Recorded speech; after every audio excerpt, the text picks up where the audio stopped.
O homem que nunca dormia. A noite caía sobre a cidade como um manto pesado, trazendo silêncio e escuridão.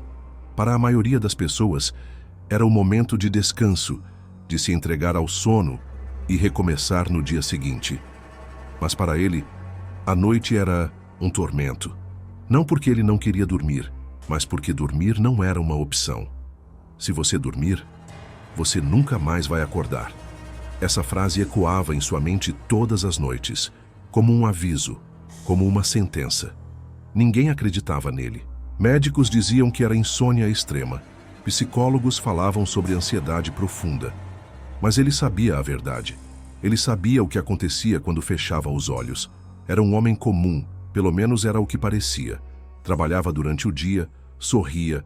Para os vizinhos, tomava café forte para disfarçar as olheiras que ficavam cada vez mais profundas. Mas quando a noite chegava, ele travava uma batalha que ninguém podia ver. Já fazia 12 dias que ele não dormia. No começo, era só cansaço. Depois vieram as dores no corpo, os lapsos de memória, as alucinações. Mas nada disso era pior do que o que acontecia quando, por um descuido, sua cabeça pendia para o lado e seus olhos começavam a se fechar. Naquela noite, sentado no sofá, ele piscou por meio segundo. Foi o suficiente. Um arrepio percorreu sua espinha, o quarto pareceu se tornar mais frio. Ele abriu os olhos num sobressalto e sentiu. Alguém estava ali. Ele não viu nada, mas sabia. O ar ao seu redor estava denso, carregado, como se tivesse alguém respirando bem perto dele. Um cheiro metálico, forte, como ferro enferrujado, preencheu suas narinas. Ele se levantou num salto, o coração martelando no peito. A mesma coisa, de sempre. A mesma presença, a mesma sensação de que, se ele tivesse dormido por mais um segundo, algo teria acontecido. Mas o quê? Ele não queria descobrir. Pegou a garrafa de café e tomou um gole longo, sentindo o líquido quente escorrer pela garganta seca. Mais uma noite, mais um dia sem dormir. Mas até quando ele conseguiria fugir? Os primeiros sinais. O corpo humano não foi feito para ficar sem dormir. Ele sabia disso, mas continuava lutando. Cada dia a mais sem descanso era uma vitória, mas também um passo mais perto do colapso. No 15º dia sem dormir, ele começou a notar os primeiros sinais de que algo dentro dele estava mudando. No espelho, seus olhos estavam fundos, avermelhados, como se pertencessem a outra pessoa. A pele parecia mais pálida, quase sem vida. Mas o que mais o assustava não era sua aparência. Era o que ele estava começando a ver. No começo eram sombras, pequenos borrões no canto do olho, movendo-se rápido demais para serem identificados. Mas naquela noite, ele viu claramente. Estava no metrô voltando para casa, cercado por pessoas exaustas do trabalho. O ambiente era comum, nada de estranho, até que ele olhou para o vidro da porta. E lá estava. Atrás dele, entre os passageiros, uma figura de pele cinzenta e olhos escuros o observava. Sem piscar, sem se mover. Seu corpo congelou. Ele virou a cabeça lentamente para trás. Mas não havia ninguém ali. O vidro, no entanto, refletia claramente o que seus olhos não podiam ver.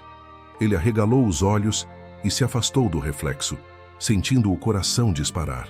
As pessoas ao redor o olharam estranho, mas ele não se importava. Sabia o que tinha visto. As sombras estavam mais nítidas. Os sussurros que antes pareciam só um zumbido distante, agora tinham palavras. Palavras que ele não queria entender. Se antes ele fugia do sono por medo do que aconteceria quando fechasse os olhos, agora o medo era outro. E se, mesmo acordado, aquilo ainda estivesse ali? O medo de dormir se transforma em obsessão. O reflexo no metrô foi apenas o começo. Depois daquela noite, ele começou a evitar espelhos, vidraças e qualquer superfície reflexiva. O que quer que fosse aquilo parecia mais real a cada dia. Mas não era só isso. Agora as sombras não esperavam mais que ele desviasse o olhar para se mover. Elas estavam ali, diante dele, no meio da rua, no canto do quarto, atrás das pessoas que ele conhecia. E os sussurros não eram mais palavras soltas. Eram chamados, frases inteiras que ecoavam em sua mente como se estivessem sendo sopradas diretamente em seu ouvido. Ele tentou ignorar. Tentou se convencer de que era apenas o efeito da privação de sono. Mas cada vez que piscava, via um vulto mais próximo. Cada vez que virava a cabeça rápido demais, algo parecia se esconder no último instante. Ele não podia dormir. Jamais. A ideia de fechar os olhos e se entregar ao sono começou a aterrorizá-lo mais do que qualquer coisa. E foi aí que sua rotina virou uma obsessão insana para se manter acordado a qualquer custo. Energéticos, café, pílulas, banhos gelados. Ele tentava tudo. Andava sem parar dentro do apartamento, falava sozinho, deixava a TV ligada no volume máximo. Mas nada disso adiantava. Porque o problema não era apenas a sonolência. O problema era que agora, mesmo acordado, ele não estava mais sozinho. A realidade começa a se desfazer. Os dias começaram a se embaralhar. O que era hoje? O que foi ontem? Ele não tinha certeza. As horas pareciam se mover de forma errática. Ele piscava e, de repente, já era noite. Andava pela rua e, ao virar uma esquina, estava em um lugar que nem lembrava ter chegado. A realidade estava escorregando por entre seus dedos. Ele começou a ver rostos familiares nas ruas, mas quando se aproximava, percebia que não eram quem ele pensava. Ou pior, eram, mas tinham algo errado. Um sutil atraso ao piscar. Um sorriso mantido tempo demais. Movimentos que pareciam ensaiados, artificiais. No trabalho, colegas conversavam com ele, mas suas bocas não se moviam em sincronia com as palavras, como se fossem apenas ecos, projeções. Ele começou a se perguntar: será que eu estou mesmo acordado, ou pior? Será que o mundo ainda era real? O corpo começa a desistir. O corpo humano tem limites. O dele já havia sido ultrapassado há muito tempo. Os tremores começaram nas mãos, pequenos, discretos, mas logo evoluíram para espasmos involuntários que faziam objetos caírem de suas mãos. O coração disparava do nada, como se tivesse levado um susto invisível. A visão turvava e, por vezes, apagava completamente por segundos, deixando-o perdido no meio da rua, sem saber onde estava indo. Mas nada disso o preocupava tanto quanto as vozes. Agora, elas não estavam apenas dentro de sua mente. Elas preenchiam os cômodos, os corredores, as ruas. Algumas suplicavam para que ele dormisse. Outras riam. Riam como se soubessem algo que ele ainda não sabia. E a pior parte. Ele começou a reconhecer algumas daquelas vozes. A revelação. Ele nunca estava sozinho. Foi numa noite silenciosa que a verdade finalmente se revelou. Ele estava no sofá, encarando a TV desligada, incapaz de lembrar há quanto tempo estava ali. E então, no reflexo da tela escura, ele viu. Atrás dele, no corredor, havia alguém parado. Ele não se virou, não conseguiu. Seu corpo inteiro congelou enquanto seu coração batia tão forte que parecia que ia rasgar seu peito. A figura não se mexia, mas ele sentia. Sentia sua presença, sua respiração. E então ela falou. Uma única palavra, dita com a voz de alguém que ele jamais esperaria ouvir. Acorda. A fronteira entre o real e o imaginário se rompe. Acorda. A palavra ecoou dentro dele como um trovão. Mas como assim, acorda? Ele estava acordado. Ou não estava? Ele se levantou devagar, sem desviar os olhos do reflexo da TV. A figura continuava lá imóvel, sua silhueta deformada pela tela escura. Acorda!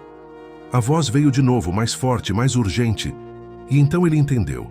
Talvez ele nunca tivesse realmente acordado. Talvez aquele mundo em que estava vivendo não fosse real. Talvez tudo aquilo, o medo, as sombras, as vozes, fosse apenas um sonho interminável. E se ele estivesse dormindo o tempo todo? E se ele nunca tivesse acordado? A escolha: enfrentar ou se render. Agora ele sabia. Mas isso não tornava a escolha mais fácil. Se tudo era um sonho, ele poderia simplesmente se render ao sono e acordar de verdade. Mas, e se não fosse? E se dormir significasse nunca mais voltar? E se aquelas vozes estivessem mentindo? Ele olhou para o corredor escuro. O ser ainda estava ali, esperando por ele. Ele tinha duas opções. 1. Fugir e continuar lutando para permanecer acordado, mesmo que isso o destruísse por completo. 2. Se render ao sono e descobrir a verdade, se é que havia uma. A resposta estava em suas mãos. O desfecho. A verdade se revela. A escolha foi feita. Ele fechou os olhos. A escuridão o envolveu. E então, ele despertou. Mas o lugar onde acordou não era o seu quarto, nem sua casa. Ele estava em uma sala desconhecida, com paredes brancas e frias, fios conectados ao seu corpo, monitores piscando ao seu redor. Médicos entraram às pressas. Seu coração disparou. Um deles olhou para ele, surpreso. Meu Deus! Ele finalmente acordou. Reflexão. A realidade que escolhemos viver. A história dele era mais do que um pesadelo. Era um lembrete brutal de como a mente pode nos aprisionar, de como podemos nos perder dentro de nossa própria realidade. Quantas vezes vivemos no automático, sem questionar se estamos realmente despertos? Quantas pessoas por aí vivem em um estado de vigília forçada, presas em rotinas exaustivas, sem perceber que já não sabem mais diferenciar o real do imaginário? Deixe seu comentário dizendo o que a história lhe ensinou. Não se esqueça de curtir se gostou. Nos vemos no próximo vídeo, trazendo histórias completas de reflexão. Que seu dia seja repleto de bênçãos. Até breve.